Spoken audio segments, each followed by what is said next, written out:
4 a.m. on a halted train near Beijing. 外面的天马上也快亮了，我们不知道还要等多久。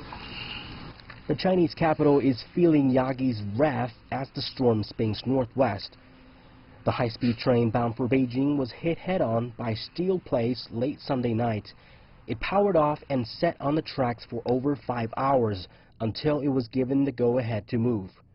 23 other trains suspended their services.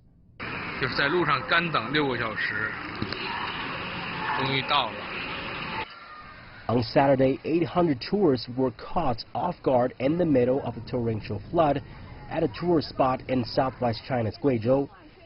In just a few minutes, the area almost looked like the Niagara Falls. Fortunately, no one was injured. Rescuers came in time and saved all 800 people without a scratch.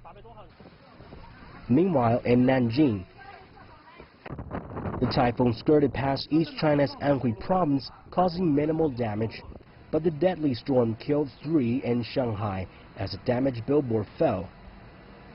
Another typhoon is expected to land in South China in the next few days.